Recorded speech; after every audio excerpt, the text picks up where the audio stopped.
ॐ नमः सिद्धेभ्यः।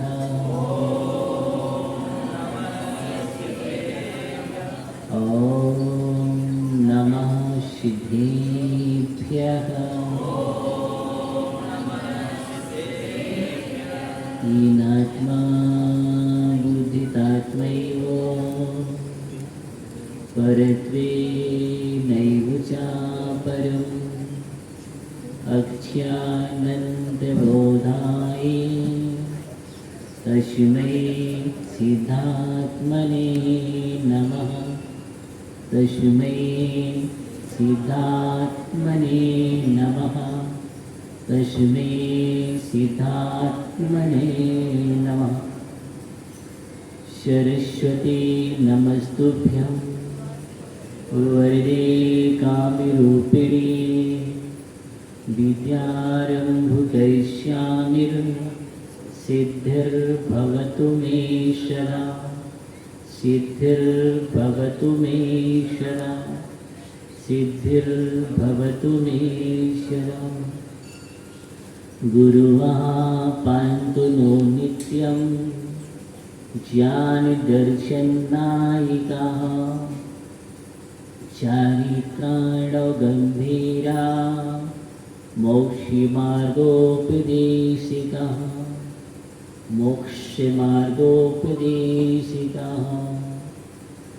अनंत अनंत सिद्धे परमेश्वरी भगवान की देवादिदेव पेखजराट मूलनायक भगवान महावीर स्वामी के देवादिदेव पेखजराट परम शांतिनाथ भगवान की चिंतामणि पारसनाथ भगवान की परम पूज्य आचार्य भगवान कुंज कुंज स्वामी के परम पूज्य आचार्य भगवान गुरुदेव वीरा श्री महामराज के परम पूज्य आचार्य भगवान विशुद्ध सागर जी महाराज के नायदीप में विराजमान दीन कम 9 कोटि महाराजों के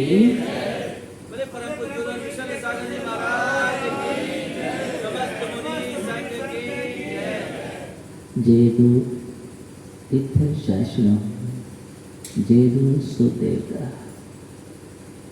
जयवंत हो तीर्थंकर शासन एवं उनकी देशना निश्चित ही हम सभी के लिए कल्याणकारी हो। इस भावना को लेकर के हम यहाँ पर निरंतर ही एक अच्छा प्रयास कर रहे हैं और हमारे जीवन में प्यास है और एक ऐसी प्यास है जिस प्यास को हम अपने जीवन में जला करके उस अमृत का पान करने के लिए जिस अमृत को पीने से यही जीव अजर और अमर हो जाता है। अमृत को प्राप्त करने का अगर कोई साधन है तो वो जिन वचन रूपी अमृत है। कौन सा है? जिन वचन रूपी अमृत है। हम निरंतर ही एक एक कदम आगे बढ़ते चले जा रहे हैं। हमें अपने जीवन को देखना है कि जीवन कैसा है। जीवन मिला है तो क्या है हमारा जीवन? अभी तो हम पहचान ही नहीं पा रहे हैं कि आखिर जिंदगी का मूल्यांकन क्या है। जीवन का मूल्य क्या है?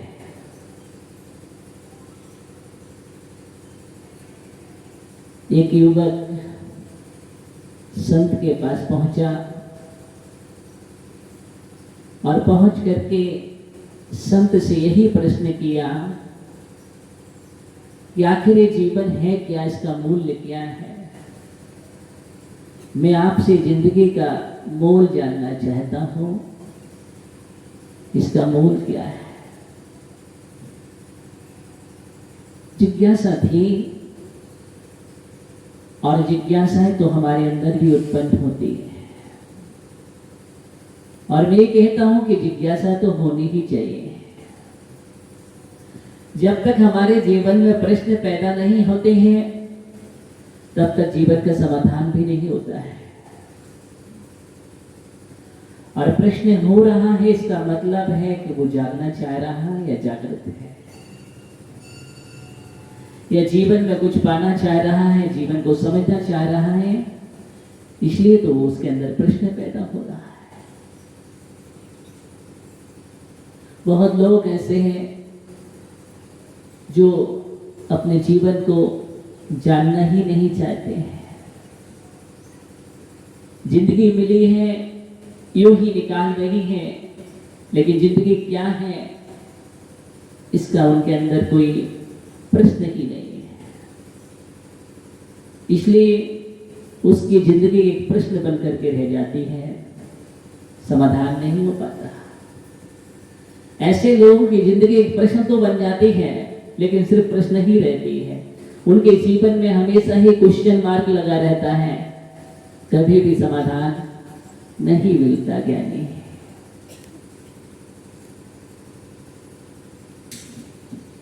कितने लोग हैं जो अपने जीवन के बारे में विचार करते हो, कितने लोग हैं कि जो हमें भाव मिला है, हमें जीवन में कुछ करना है, विकास करना है। क्या करना है? विकास करना है। किसका? स्वयं का विकास करना है। एक बात ध्यान रखना, स्वयं के विकास से ही देश का, राष्ट्र का विकास होगा।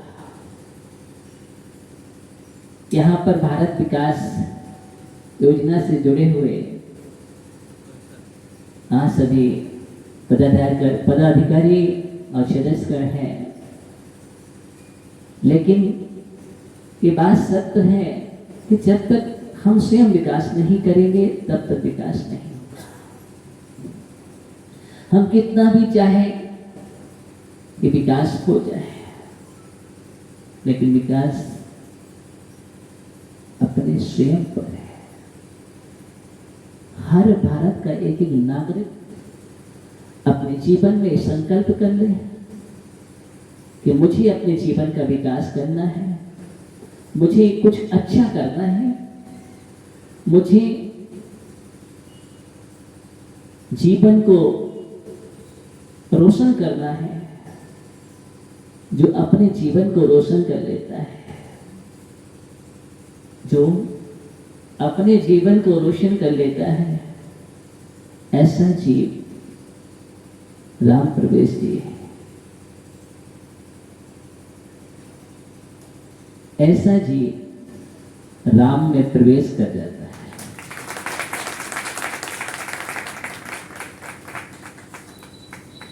जो जीवन को रोशन स्वयं कर ले, वही तो अपने देश को रोशन करेगा। रोशनी वही देगा जो स्वयं रोशन हो। हम ही रोशन नहीं तो रोशनी क्या देंगे? हम प्रकाशमान हैं, हम जहां भी जाएंगे वहां प्रकाश होगा।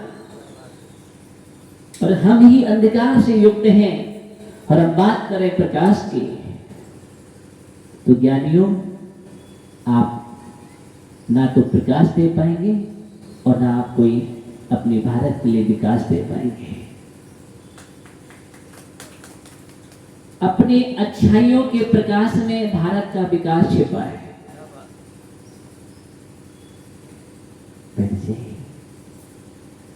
अपने अच्छाइयों के प्रकाश में भारत का विकास छिपा हुआ है। और हर अगर इंसान आर्यावर्त का, अपने देश का ऐसा संकल्प कर लेता है, तो ज्ञानियों देखो हमारा भारत कहाँ पहुँचता है। वही जो हम कभी कहते थे सोने की चिड़िया थी हमारी भारत, और आज भी सोने की चिड़िया है, कम नहीं है। इस बात का भी ध्यान रखना, इससे कोई कम नहीं है। लेकिन सोने की चिड़िया सोने से नहीं बनती है।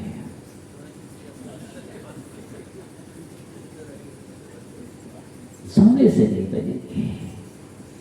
अगर हम सोते ही रहेंगे तो वे सोने की चिड़िया प्रदीप जी कैसे बनेंगे? हाँ, ये आपका पतंजलि परिवार जो बना है तो सोने से थोड़ी बना है, सोने से नहीं बना। हाँ, हो सकता सोने से बना हो, लेकिन सोने से नहीं बना। अगर एक एक सदस्य सो जाए,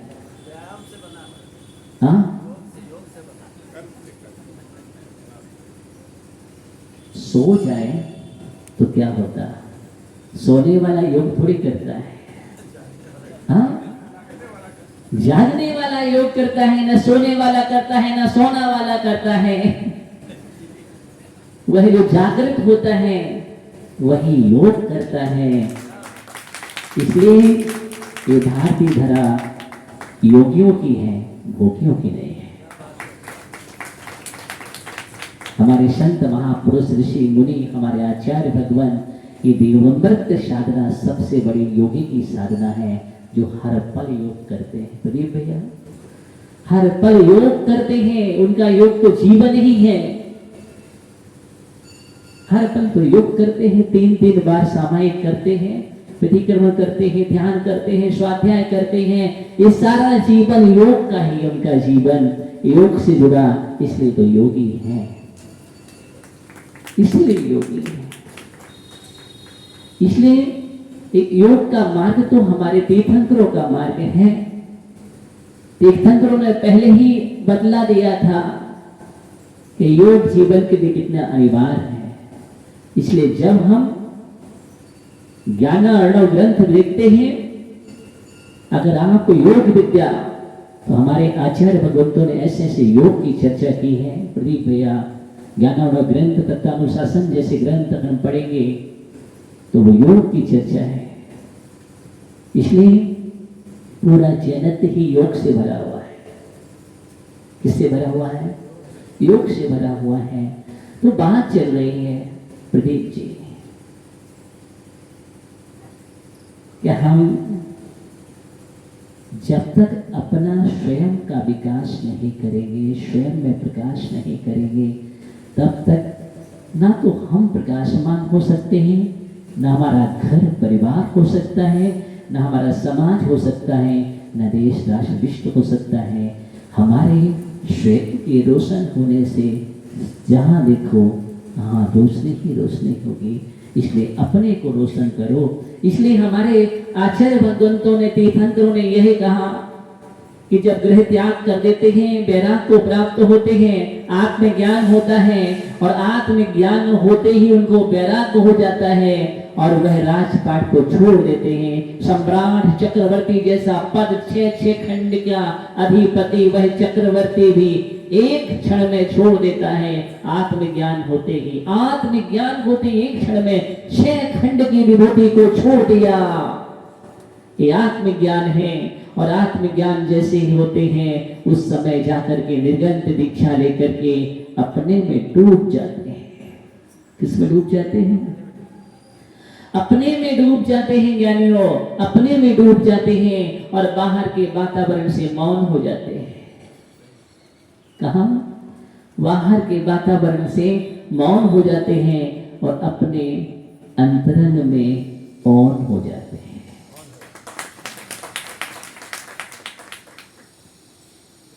इसी का नाम साधना है। साधना की परिभाषा यही है कि बाहर में मौन, अंदर में ऑन।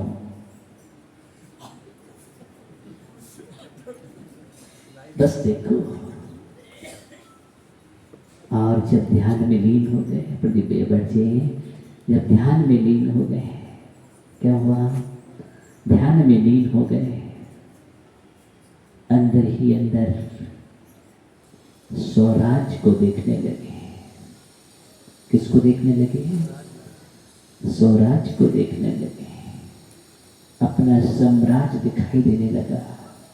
ध्यान रखना, जब तक तुम्हारे नेत्र बाह्य जगत के लिए खुले हैं, जब तक तुम्हारे नेत्र बाह्य जगत के लिए खुले हैं, तब तक तुम्हें अंदर का जगत दिखाई नहीं देगा। अंदर के जगत को देखने के लिए बाह्य जगत से हमें आंखों को बंद करना पड़ेगा और अंदर के चक्षु खोलने पड़ेंगे, क्योंकि बाह्य नेत्र से बाह्य जगत दिखता है और अंदर के नेत्रों से अंतर जगत दिखाई देता है।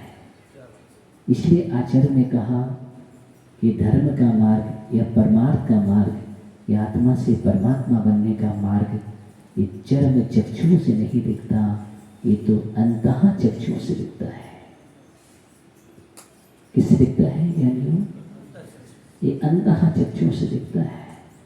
इसलिए अंदर की आंखें खोलने की आवश्यकता है, और जिसके अंदर की आंखें खुल जाती हैं वहां पर देखना विश्व का कल्याण होना प्रारंभ हो जाता है। जितने भी महापुरुष हुए हैं उनका अंदर का नेत्र खुला था। तीसरा नेत्र है, कौन सा नेत्र है? तीसरा नेत्र खोलने की आवश्यकता है। उस तीसरे नेत्र की बात कर रहा हूं, जिस तीसरे नेत्र के खोलने से विश्व के चराचर पदार्थ दिखाई देते हैं। हमें तीसरा नेत्र भस्म करने के लिए नहीं खोलना गया। तीसरा नेत्र इसलिए खुल जाता है, तीसरा नेत्र से देखोगे जितने भी साधु होते हैं ना, मुनिगण हैं, आचार्यगण हैं, वो सभी तीसरे नेत्र से देख करके चलते हैं। तीसरे नेत्र से देखते हैं, उनका तीसरा नेत्र खुला रहता है। यही तो अंतर है। आप चर्म के नेत्रों से देखते हैं और वो आगम के नेत्रों से देखते हैं। किससे? आगम के नेत्रों से देखते हैं, इसलिए आगम नेत्र है। आप पढ़ते हैं आगम तीजो नेत्र बखानो, आगम चक्कु शाह। आचार्य भगवान गुरुदेव विरासी महामंडल ने कृति लिखी आगम चक्कु शाह, और आचार्य कुंद स्वामी प्रवचन सार ग्रंथ में लिखते हैं साधुओं के नेत्र आगम होते हैं। क्या होते हैं? साधु का नेत्र ही आगम है। इसलिए जहां भी देखता है, जब भी देखता है तो आगम के नेत्रों से देखता है। यही कारण है कि आगम के नेत्रों से देखने के कारण पाप का बंध नहीं होता है। हर जगह जीव राशि है। ऐसा कोई भी स्थान नहीं है जहां पर जीव न हो। और आचार्य भगवान मूलाचार्य भट्टकेर स्वामी में लिखते हैं वहां पर कि गौतम स्वामी प्रश्न करते हैं भगवान महावीर स्वामी से, ज्ञानियों, और भगवान महावीर स्वामी से प्रश्न किया कि मैं क्या करूं, कैसे भोजन करूं, कैसे चलो, कैसे बात करूं, कैसे शयन करूं, सारी क्रिया में कैसे करूं? क्यों? अहिंसा का पालन कैसे होगा? क्योंकि हर जगह तो जीव राशि है, और जब जीव राशि हर जगह है तो अहिंसा का पालन नहीं, कहीं ना कहीं तो हिंसा होगी। अब मैं कैसे अहिंसा का पालन करूं? ध्यान रखना, भगवान महावीर में एक बात कहे, उन्होंने कहा कदम चले कदम जिठे। गौतम स्वामी कहते हैं कदम चले कदम जिठे, कदमा से कदम से, कदम भुंजे देवासे एवं पावम न बचे, जिससे पाप का बंध। भगवान महावीर स्वामी ने कहा जन्म चले जन्म जिठे, जन्मा से जन्म से। क्या लिखा? जन्म चले, जन्म शब्द का प्रयोग किया है। एक शब्द में अंतर है, एक शब्द में अहिंसा है। एक शब्द में अहिंसा है ज्ञानियों। अहिंसा का पालन करने वाला जीव यत्न पूर्वक प्रवृत्ति करता है, और जो यत्नाचार पूर्वक प्रवृत्ति करता है वही अहिंसक है। जो अयत्नाचार पूर्वक प्रवृत्ति करता है वह हिंसक है। जो जीवन में प्रमाद करता है, प्रमाद से रहता है, देखभाल करके प्रवृत्ति नहीं करता है, विवेक के साथ नहीं, यत्न पूर्वक नहीं, वही तो हिंसक है।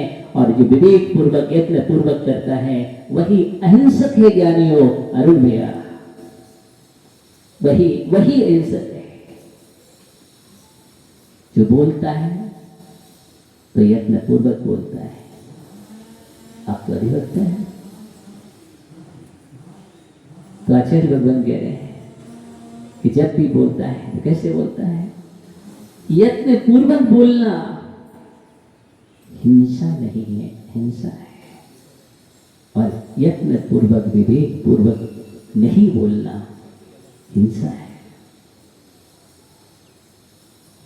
कठोर बोलना, कर्कश बोलना, मर्मघाती वचनों का प्रयोग करना हिंसा है। और हितकारी बोलना, मित बोलना और प्रिय बोलना, ये मधुर बोलना, ये अहिंसा है।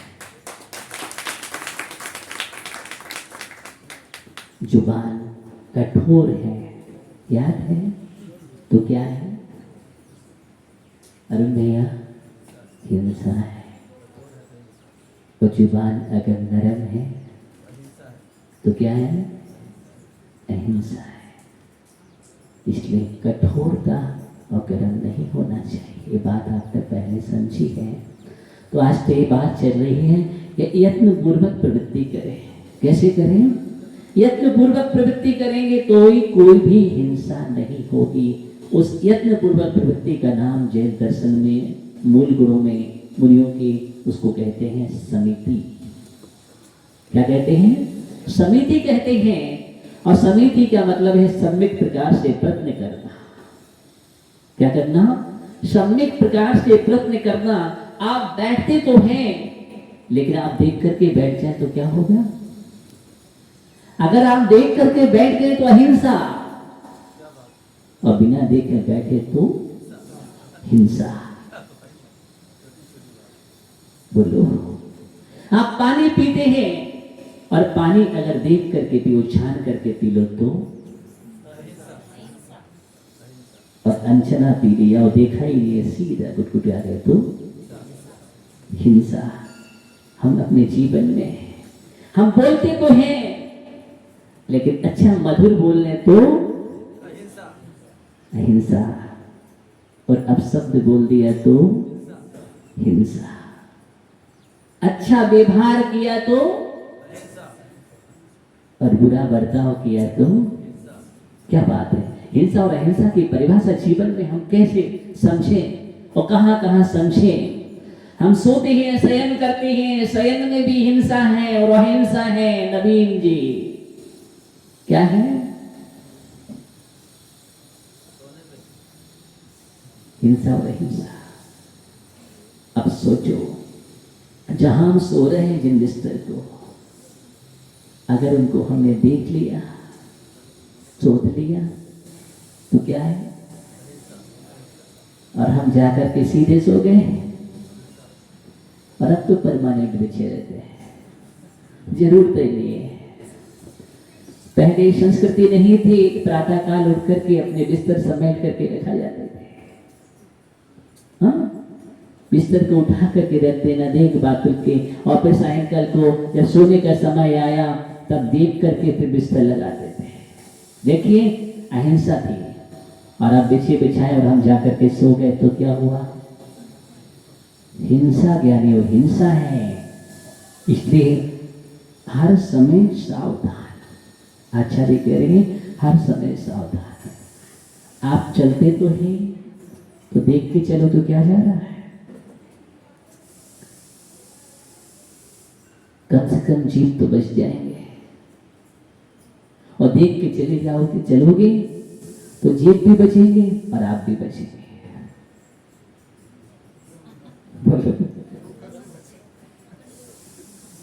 इस समिति अपनी सुरक्षा का नाम है। कौन सी समिति? भारत विकास समिति, परिषद। हाँ, भारत विकास परिषद। ये सब कुछ अपनी सुरक्षा है। क्या है? वास्तव में अपनी सुरक्षा का नाम। हम जैन दर्शन की समिति की बात कर रहे हैं, वही सबसे बड़ी बात वहां चल रही है कि हम अपनी सुरक्षा कैसे करें जीवन में, अहिंसा धर्म का पालन कैसे हो, ये बात हमें सोचना है। ज्ञानियों, बैठ जाओ। तो बात एक चल रही है कि जितना हम जागृत रहेंगे उतना ही हम अपने जीवन में सब कुछ कर सकते हैं। एक महापुरुष यही तो है, उसी का तो जीवन है, जो हमेशा ही जागृत रहते हैं, कभी सोते नहीं है, कभी भी नहीं सोते। बोले आप सोते नहीं? हाँ, कभी नहीं सोते। थोड़ा बहुत तो सोते होंगे? हाँ, नहीं सोते हैं। जागृत व्यक्ति कभी सुप्त नहीं होता, और जो नहीं जागा है, प्रमादी है, वो हर समय सो रहा है, हर समय सो रहा है। यही तो अंतर है। हर समय सोने वाली की लेशिया याद है मेरे भैया? हर समय जो सो रहा है वह अशुभ लेशिया है, ज्ञानी अशुभ लेशिया है, उसका आभा मंडल अच्छा नहीं बनेगा। अच्छे आभा मंडल के लिए अच्छे विचारों की आवश्यकता है, अच्छे आचरण की आवश्यकता है। मेरे भैया बिल्कुल बस जैसे नरेंद्र भैया धोती पहने ना, बस ऐसे ही विचारों की आवश्यकता है। हाँ, ऐसे ही विचार चाहिए सुरेंद्र भैया, ऊपर वाले, नीचे वाले नहीं। कौन से विचार चाहिए? ये ऊपर वाले विचार अच्छे हैं, इसलिए आधा विचार है। क्या है? तो पूरा चाहिए, पूरी सफेदी। कौन सी? पूरी सफेदी का नाम शुक्लेश्या है। देखो वो पीतलेश्या, पद्मलेश्या, शुक्लेश्या, इसकी बात कर रहा हूँ। इसलिए हाँ, अच्छी अच्छी लेस्याओं की बात शुरू हो गई ना, प्रशस्त लेस्या की बात शुरू हो गई है। तो हम अच्छी लेस्या बनाने का प्रयत्न करेंगे। आने बैठ जाओ। तो अभी तो बात संत के पास युवक पहुंचा। कहाँ पहुंचा? संत के पास युवक पहुंचा और प्रश्न किया था, और ऐसा प्रश्न किया कि जिंदगी की कीमत क्या है? क्या है जिंदगी की कीमत? बहुत लोग कहते हैं जिंदगी मिली है, क्या रखा है जिंदगी में। हम जिंदगी को जीते हैं, मुस्कुरा करके नहीं जी पाते हैं, मुरझा करके जी रहे हैं। कैसे जी रहे हैं? अरे मुस्कुरा करके जीना ही तो जिंदगी है, मुरझा करके जीना कोई जिंदगी थोड़ी है। मोह लटका करके जीना कोई जिंदगी नहीं है। हर समय एक प्रसन्नता होना चाहिए। क्या होना चाहिए? हर समय प्रसन्नता होना चाहिए। इसलिए आचार्य कहते हैं कि जीवन एक प्रसाद है, विषाद नहीं है। क्या है? जीवन एक प्रसाद है, विषाद नहीं है। इसलिए जीवन को प्रसाद बना करके चलो, विषाद बना करके मत चलो। लेकिन उसके जीवन में प्रश्न था, प्रश्न था, और लेकर के पहुंच गया। और हम भी तो प्रश्न लेकर के पहुंच जाते हैं, बहुत सारे प्रश्न पहुंचते हैं छोटे लाल जी, बहुत सारे प्रश्न हमारे जीवन में क्या आते। हम भी तो सोचते हैं आखिर जीवन है क्या? आपको एक पुस्तक मिली होगी, जिंदगी एक संघर्ष, यही तो जीवन है। क्या है? यही तो जीवन है। लेकिन वो नहीं समझा, अभी कोई समाधान नहीं दिया। और संत ने कहा कि हम तुम्हारे प्रश्न का समाधान बाद में करेंगे, तो पहले एक हमारा प्रश्न का समाधान करो। एक काम करो, एक पोटली खोली और एक अच्छा सा चमकता हुआ पत्थर निकाला। चमकता हुआ, चमकीला दमकता हुआ पत्थर था, और उस पत्थर को दिया उस युवक के लिए और कहा कि जाओ बाजार में निकल जाओ, कोडरमा में या झूली तलैया,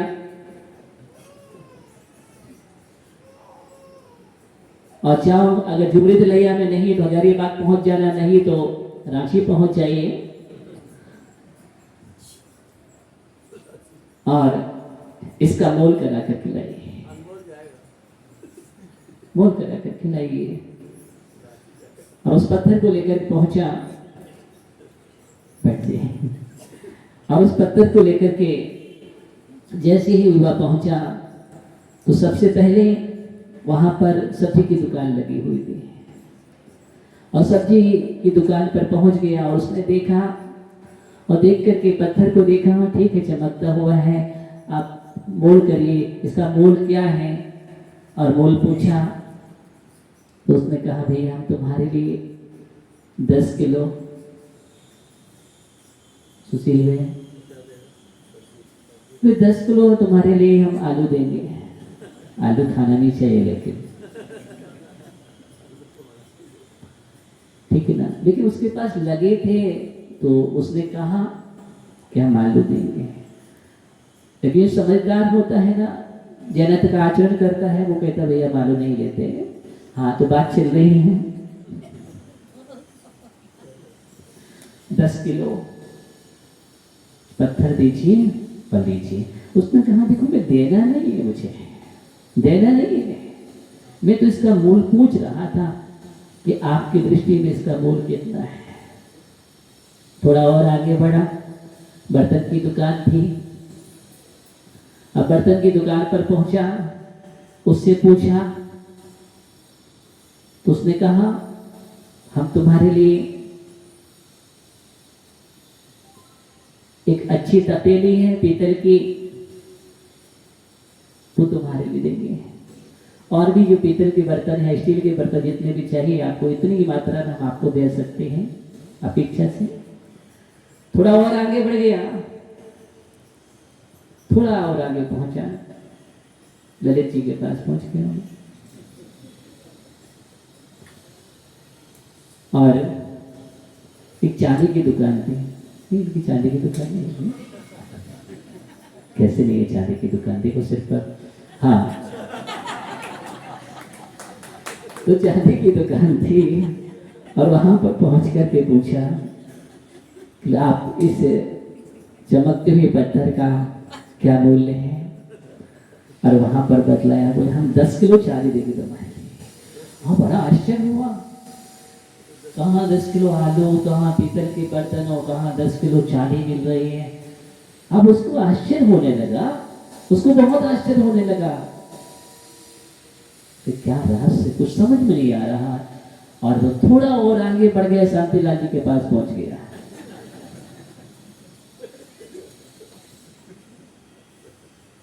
और पूछा कि भैया आप क्या लेंगे। सोने की दुकान पर पहुंचा था। कहां पर? सोने की दुकान पर। और जैसे ही शांतिलाल जी से पूछा तो शांतिलाल जी पहुंचते हैं, ओह बोले मैं इस पत्थर की कीमत तुम्हारे लिए 10 किलो सोना दूंगा। 10 किलो सोना। वो तो घबरा गया। तो शांतिलाल जी ने बोल दिया, और शांतिलाल जी भी 10 किलो सोना उस पत्थर दीजिए, पत्थर को दीजिए। उसने कहा ये पत्थर मैं दूंगा नहीं, पत्थर नहीं दूंगा। वही जय कुमार जी तो तत्काल बोला रखो पत्थर, हाँ जल्दी से रखो पत्थर। उसने कहा नहीं ऐसे नहीं मिलेगा, पत्थर नहीं दूंगा, मैं तो आपसे कीमत पूछ रहा हूं। और कीमत जैसे जैसे वो बढ़ता गया और फिर एक कदम आगे बढ़ाया और धीरे धीरे सबको पार करता हुआ कहाँ पहुंच गया। ओहो हो, वहां पहुंचा। वो सुरेश जी पंड्या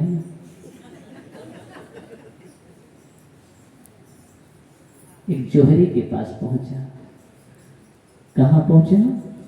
जोहरी के पास पहुंचा। और पहुंच करके उस पत्थर को जैसे ही देखा, मूल्य पूछा। जोहरी ने तो क्या किया, उस पत्थर को देख करके और बहुत अच्छे से देखा, देख देख करके बहुत बारीकी से देखा, और देख करके अंदर में उसने तो 3 परिक्रमा लगा ली। उसने क्या की? 3 परिक्रमा लगा ली। रख रख रख।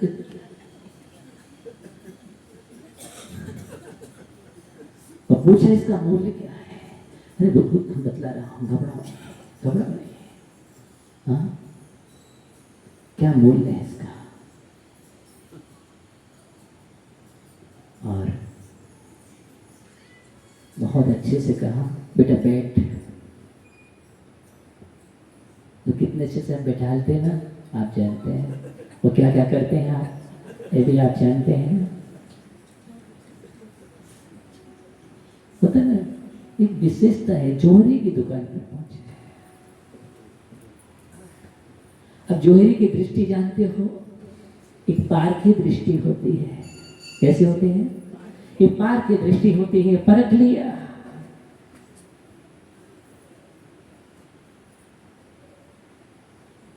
परख लिया क्या? ओहो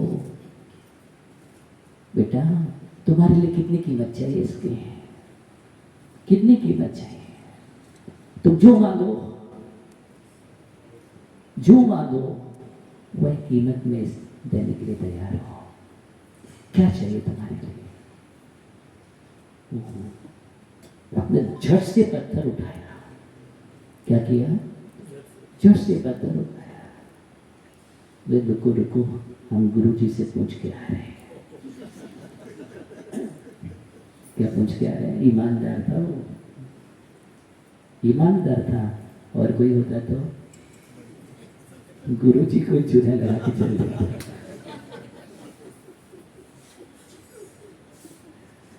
हाँ, बोले पत्थर मिल गया और इतनी कीमत मिल रही है। बोले गुरुजी के पास बाद में जाएंगे। बोले इससे बड़ी बात क्या हो सकती है? लेकिन वो समझ गया कि जब क्रम से पत्थर तो कोई है, कुछ रहस्यमय है। और पहुंच गया गुरु के पास, पहुंचा लेकर के, गुरुदेव आपने जैसा कहा था मैंने वैसा कर दिया, वैसा ही कर दिया। सब लोग खड़े हुए हैं 5 पांडव जैसे, सबके हाथ में एक एक शरीफा चढ़। हाँ, अभी जब पत्थर की बात चली रही है तो चमकता हुआ पत्थर देखो। मैं तो ये चाहता हूं, वो पत्थर चमक रहा था, ये पांचों चमक जाए तो देखो कहां जाए।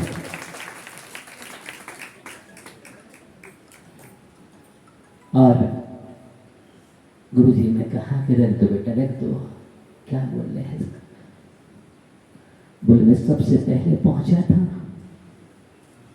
तो मुझे इसकी कीमत 10 किलो आलू, फिर पहुंचा 10 किलो पीतल ले गई, फिर आगे बढ़ा तो 10 किलो चांदी, और फिर आगे 10 किलो सोना,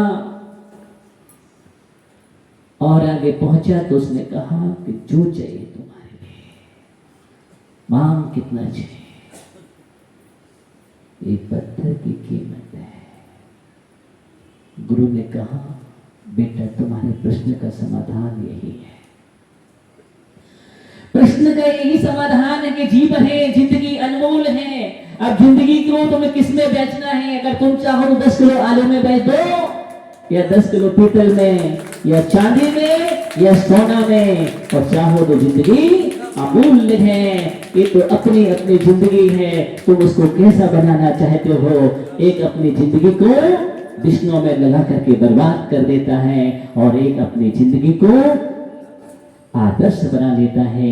एक जीवन वही था जो राम का जीवन बन जाता है, जिंदगी तो वही है। और एक जीवन वही था जो रावण का जीवन बन जाता है।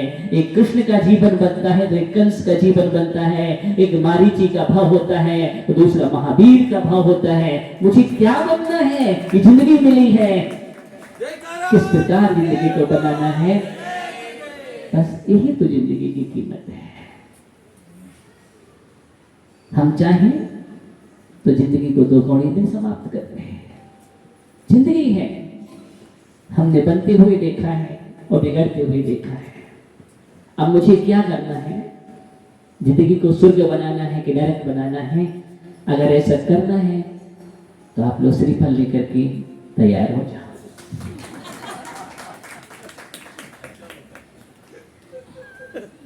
ओहो, तैयार नहीं होगा। सोच रहे होंगे महाराज आज तो उठा दिए, कल से नहीं उठेंगे फिर। बैठिए। क्या बनाना है जिंदगी को, कहाँ लगाना है मुझे, किस प्रकार बनाना है। हम देखते हैं वही जिंदगी होती है, एक संत बन जाता है, यहीं से उठ करके कोई अच्छा व्यक्तित्व बन जाता है, हम लोगों से बीच में से उठ करके बनता है कि नहीं बनता है। आज देश का राष्ट्रपति कौन बन गया? हाँ, कभी आप कल्पना कर सकते थे और कि जो राष्ट्रपति बन गए हैं वो कल्पना कर सकते थे कि मैं राष्ट्रपति हूं? हाँ, किसको मालूम था। लेकिन बनते तो यहीं से हैं, जितने भी होते हैं सब यहीं से बनते हैं। मुझे जीवन को किस कहाँ मोड़ना है, कैसे ले जाना है, इसी जीवन में से बनते हैं। तो कोई आचार्य विद्यासागर जी बन जाता है, तो कोई आचार्य विराट सागर, और कोई आचार्य विशुद्ध सागर बन जाता है, और कोई प्रसन्न सागर बन जाता है। बनते तो यहीं से हैं। जीवन को हमें कैसे बनाना है, कहाँ मोड़ना है, किस ओर मोड़ना है, उसकी दिशा मुझे क्या देनी है, जिंदगी को कैसे जीना है। जिंदगी जीना कैसे है, एक हंस करके मुस्कुरा करके जीता है और एक मुंह लटका करके जीता है। जीने का तरीका तो हमारा है, हमें कैसे जीना है। स्वभाव का परिवर्तन हम ही तो कर सकते हैं, कोई और नहीं करेगा। कोई और हमारे स्वभाव को नहीं बदलेगा, कोई भी स्वभाव को नहीं बदल सकता है। निमित्त बन सकता है, लेकिन स्वभाव को हमें ही बदलना है। कैसे मुझे किस प्रकार बदलना है, ये हमारे ऊपर निर्भर है। हम चाहें तो भोग विलासी जीवन करके भी जीवन को बिता करके नष्ट कर दें, और हम चाहें तो योग साधना में लगा करके भगवान बन जाए। ये तो हमारे ऊपर है, क्या बनाना है मुझे। जीवन को असंयम में जी करके नष्ट करना है कि जीवन को संयम के साथ आगे बढ़ करके मुझे भगवान बनना है। क्या बनना है, ये हमारे ऊपर है। विचार करो, समय आपका हो गया। कैसा बनाना है आपको जीवन, कैसा बनाना है, चिंतन करना। बस ज्यादा बड़ा कोई जीवन नहीं है। मैं एक बात कह रहा हूं आपको, एक 3 पन्ने की डायरी मिली है। किसकी? ये कोई बहुत बड़ी डायरी नहीं है, मां जीवन एक 3 पन्ने की डायरी है। 3 ही पन्ने हैं उसमें। कितने हैं? अब 3 पन्ने हैं, लेकिन उसका पहला पन्ना भी लिखाया है और अंतिम पन्ना भी लिखा है। सिर्फ बीच का पन्ना खाली है, सिर्फ बीच का पन्ना खाली है। पहला पन्ना हम लिखा करके आए और अंतिम पन्ना भी लिखा है ज्ञानियों। बीच का पन्ना खाली है। अब बीच के पन्ने में मुझे क्या लिखना है, कि हमारी कलम होना चाहिए, और कलम से मुझे क्या लिखना है, कि हमारा विवेक होना चाहिए। ये हमारे ऊपर है।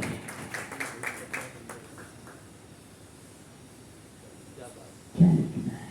पहला पन्ना लिखा हुआ है, पहला पन्ना लिखा है ज्ञानियों, ध्यान दीजिए, लिखा हुआ है।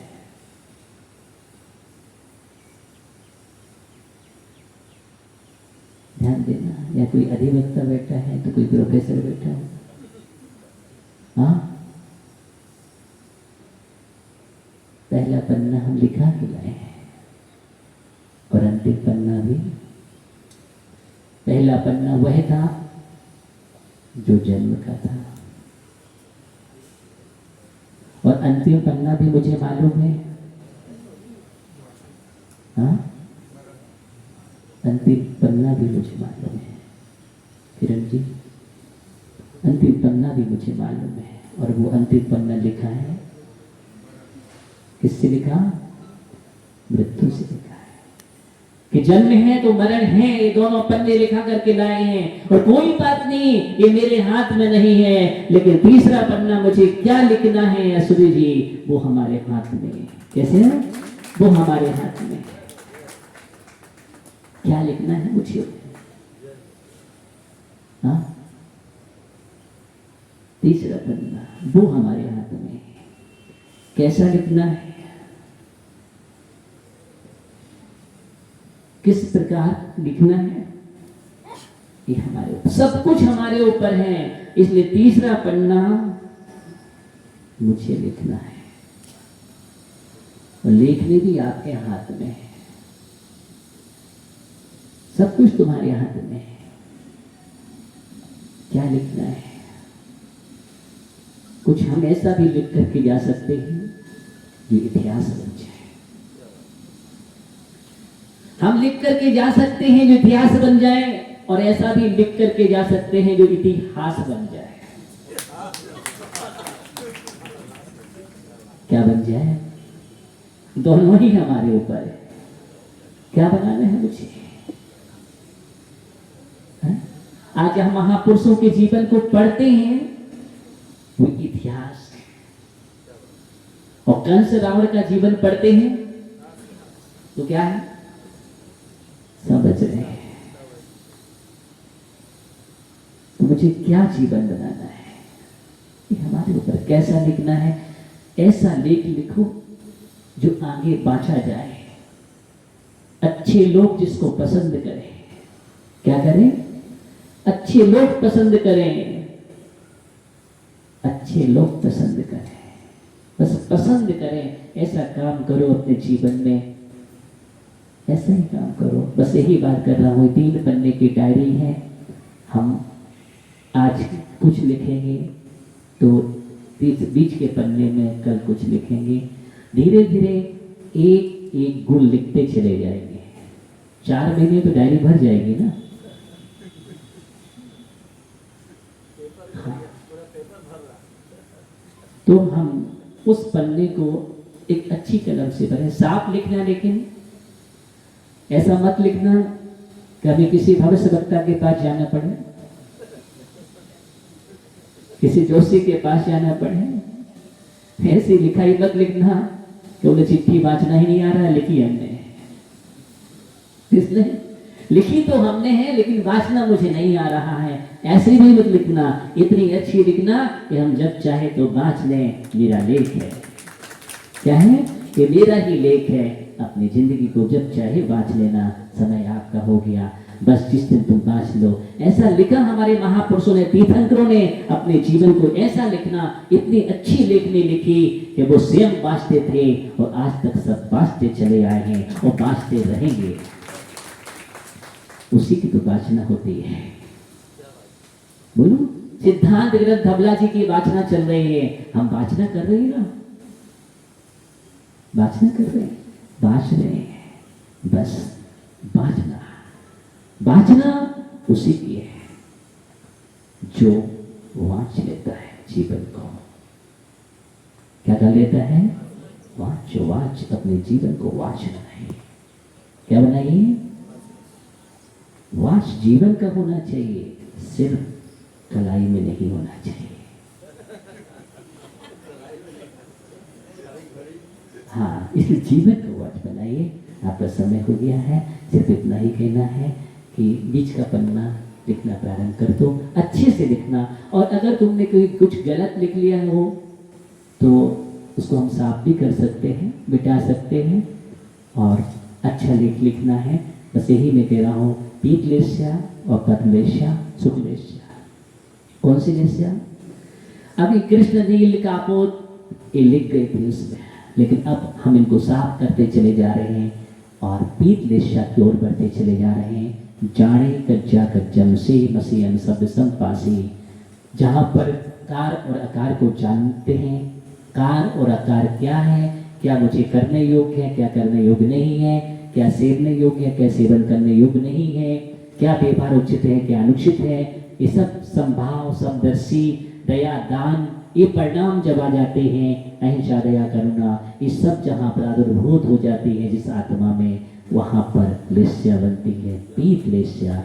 तो हम ऐसी लेस्या और इस लेस्या का आभा मंडल बहुत अच्छा बनता है। बस मुझे अच्छा बन करके कुछ अच्छा करना है जीवन में, इसलिए हम अच्छाई की ओर बढ़ रही हैं। तो बीच का पन्ना ध्यान रखना और लिखेंगे आगे कल। ओम नमः शिवाय।